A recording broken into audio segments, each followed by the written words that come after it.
結果があった方が普通は盛り上がると思うんですが、黒沢はそこを描きませんでした。最後に描いたのは少女の涙であり、それ以上語ることはないときっと思ったんだと思います。この映画は志村隆の顔で始まり、矢口陽子の顔で終わります。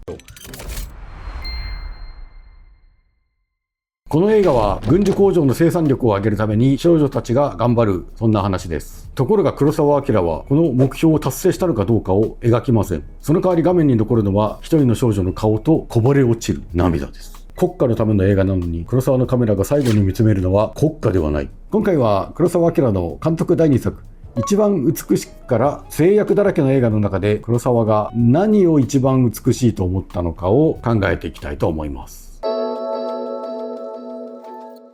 一番美しくの公開は1944年、日本中がなかなか配色ムードが漂い出した頃です。兵器に使うレンズを作る工場で増産目標に挑む女子挺身隊の少女たちの姿を描いた85分のモノクロ作品です。黒澤明は本作を自分の映画の中で一番可愛い作品だと評しています。ただ正直に言うとこの映画は黒澤映画の中でもちょっとあんま面白くない方に入るのかなとは思います。物語は国への奉仕をまっすぐ肯定しているように見えます。それは別にいいのかもしれないんですが、そのためにどうやって乗り切るかってところが結局精神だけなんですね。そこがちょっと正直この2026年の今から見ると辛いものがあります。ただだからといってこの作品に対して黒澤明に腹が立つかっていうよりかは、こんな映画しか黒澤に作らせなかった当時の時代とか当時の政府とかの方に対して私はむしろ腹が立ってきます。そして自由が少ないからこそ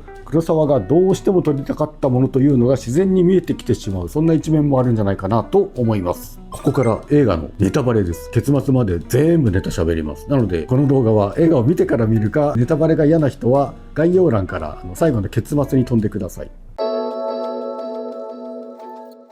映画が始まります。まず最初に映されるものは打ち手しやまむという当時の政府が掲げていたスローガン、それがまず映されます。その後で東宝マークが出て、その後さらに情報局選定国民映画という字幕が出てきます。その後やっと一番美しくというタイトルが出てきます。つまり映画が始まる前からこの映画は一体どういう思想のものなのかっていうのがもう明示されています。本編は工場長による朝の訓示から始まります。その工場長を演じているのはみんな大好き志村隆です。映画が始まっていきなり志村隆のアップから始まります。志村隆が工場の工員に向けていきなり大演説をぶちかまします。喋ってるうちにどんどんテンションが上がってきて、要するに言っていることは、男子工員は目標の普段の2倍、女子工員は普段の 1.5 倍を目標にしろ、そして人格の向上をなくして生産の向上はありえない。要するに精神と根性です。2026年の今から聞くとちょっと頭が痛くなってくるんですが、さらに頭が痛くなってくるのが女子工員たちがそれに対するどういう反応をするかってあたりになります。増産目標を掲げられた後、女子工員たちの様子がおかしい、なんか不満タラタラな雰囲気があるぞ、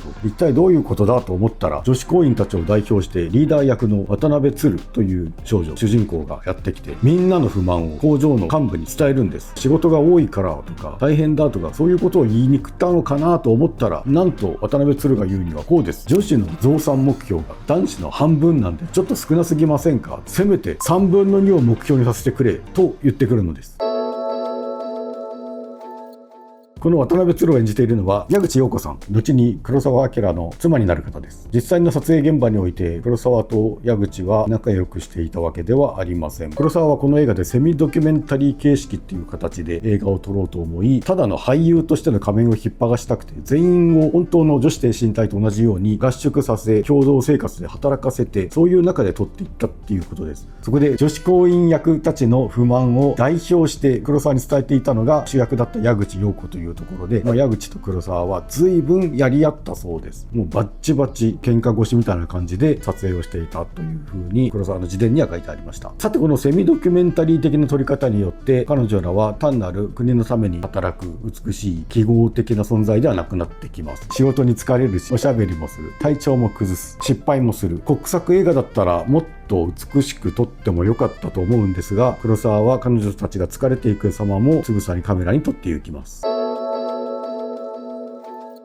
さて、精神力と根性で本当無茶な増産目標をなんとかクリアしようとしていた女子工員たちですが、やっぱり無理なもんは無理なんです。そこで体調を崩して脱落するものが出てきたりとか、生産効率がどんどん下がっていき、こいつはやばいなってなった時に渡辺鶴が工場の幹部に相談をしたら、それはね、気分転換しなさいと言われました。そこで彼女たちがやるのは何かというと、バレーボールです。カットが細かく変わり、なんとなく陽気な音楽が流れ、女の子たちの顔、それも笑顔でボールをパンと小気味よく繋いでいきます。私はこの場面を見てある映画を思い出しました。トップガンです。トム・クルーズとバルキルマーとかその他諸々がビーチバレーやってるシーンですね。なんだか似てるような気がします。お国のために無茶な目標設定をなんとかクリアしようとする映画って点ではトップガンと一番美しく似てなくもないです。ただトニー・スコットが本当に一番美しく見ていたのかっていうと、そこは分かりません。一番美しくって一番マイナーなぐらいの映画なんでどうかなとは思うんですが、見ていたことにしようじゃないかって私は思います。この映画の演出には後の黒沢映画につながるものがたくさん見て取れます。例えば行員の一人の女の子が屋根から落ちる場面があります。ここでは屋根から落ちる瞬間は映さず、その時カメラは別の方向を向いていて、あっと言ってカメラがまた戻すと女の子が落ちている。そういう絵につながります。落ちる瞬間を直接見せず、一旦別の方向をカメラが向いてからその後で結果を見せる。これは黒沢映画でよく使われるやり方です。例えば影武者の長篠の戦いのシーン、銃弾を撃つところだけを映して最後野原に広がる獅子類々とした死体の山みたいな映像へとつなげていくのに、スケールは全然違いますけど似てるのかなと思います。そして7人の侍官兵衛が盗人を切る瞬間自体はカメラに映っていないみたいなところがありました。それから黒沢演出で言うと音の使い方、厳密に言うと音はないんですが、音が流れているかのような場面があります。渡辺鶴が未検査品を間違って検査済みの箱に入れてしまったことを思い出す場面です。はぁと思って振り返った時に背後列車がダーッと走っていくんですね。確かここ音は流れないんですが、なんか音が流れてるような気がしてくる。そんな感じで非常に黒沢的な演出だったかなと思います。この一番美しくは国策映画には違いないんですが、そこでいろいろな制約があったにせよ、カメラ、音、演出、そういったところまでは縛ることができなかったと見ることができます。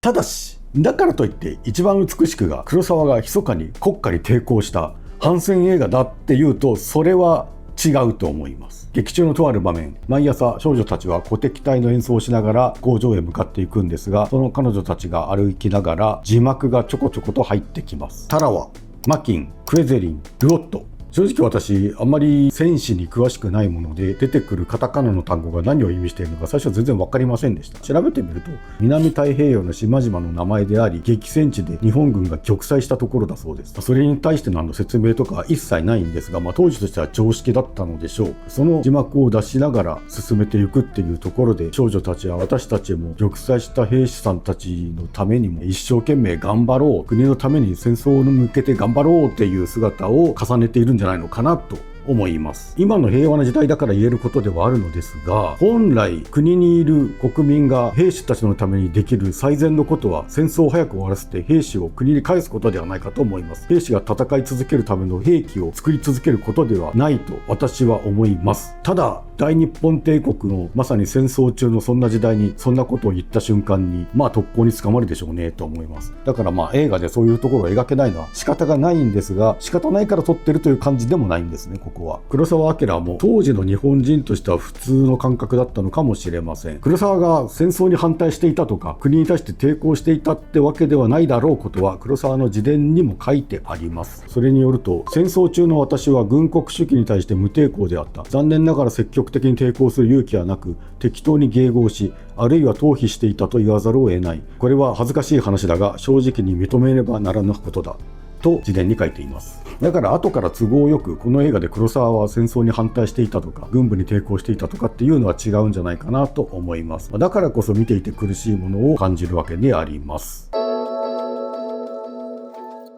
この映画で少女たちの気持ちに嘘は見えません。でもその純粋さが戦争と結びついてしまっている。美しい気持ちが美しくない目的に使われている。そこがちょっと苦しいです。そしてその矛盾を一番背負うのが主人公の鶴です。仲間の一人が高い熱が出ていて、でも私は頑張りたい、働きたいって言っているのを知った鶴は寮母さんに嘘の申告をします。それは仲間の気持ちを守ったようにも見えるし、体調不良を隠して労働を無理強いしたっていう風にも取れなくもないです。そしてして鶴自身も検査前のレンズを検査済みのレンズの箱に入れてしまったという失敗を犯してしまいます。鶴はその失敗をカバーするために一人徹夜して仕事を行います。そして徹夜での仕事中、ついうとうととなってしまった鶴のレンズの先に見えるものはアメリカの戦闘機です。少女の手元にある小さなガラスが戦争につながってしまう。この瞬間、映画の中の勤労と映画の外の戦争が一本につながってしまいます。でも鶴は作業をやめない。この姿を愛国心とだけで片付けるのは何かが違う気がします。責任感とも取れるし、仲間への思いとも取れるし、意地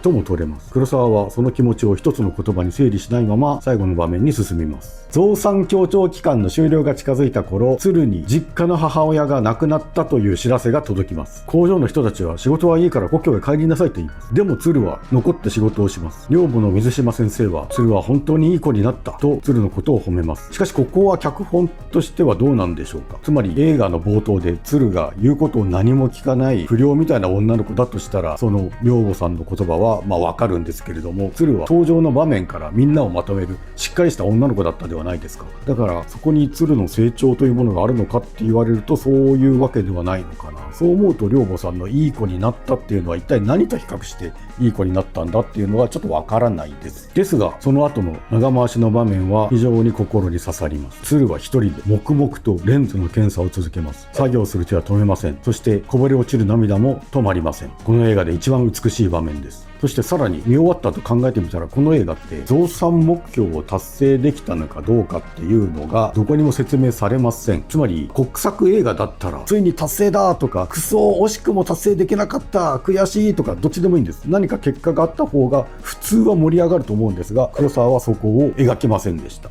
最後に描いたのは少女の涙であり、それ以上語ることはないときっと思ったんだと思います。この映画は志村隆の顔で始まり、矢口陽子の顔で終わります。最初に国家や工場を代表するような男の顔で始まり、最後は一人の少女の顔で締めくくる。その一人の少女は何も語らずにただ泣いている。泣きながら作業を続けている。黒沢が意識的に抵抗したとは思いません。でもカメラが最後に何を選んだのかははっきりしています。目標よりも人間です。はい、まとめです。一番美しくは黒澤明の代表作とは言えないし、そこまでの力がある映画ではありません。国策という制約が大きすぎて、作品そのものがその枠を超えられたとは思いません。それでもバレーボールをする少女たちの笑顔、貨物列車の轟音、涙をこぼしながら働く鶴の姿、そこには後の黒澤明が確かにいます。制度とか大義より一人の人間を見る。一番美しくで本当に美しかったのは国会の奉仕や大義ではなく、簡単には整理できない気持ちを抱えた少女の姿でした。私はそんな気がします。さて次回は黒澤明が再び姿三四郎を撮った続姿三四郎です。戦争がさらに激しくなる中で撮られたあの姿三四郎の続編は一体何が変わっていったのでしょうか。そして姿三四郎対アメリカ人ボクサーの対決、それは一体どんな結末を迎えるのか。次回続姿三四郎ってことで、本日の黒澤明解説はここまででしたいと思います。ご視聴ありがとうございました。この動画が気に入ったらいいね、チャンネル登録お願いいたします。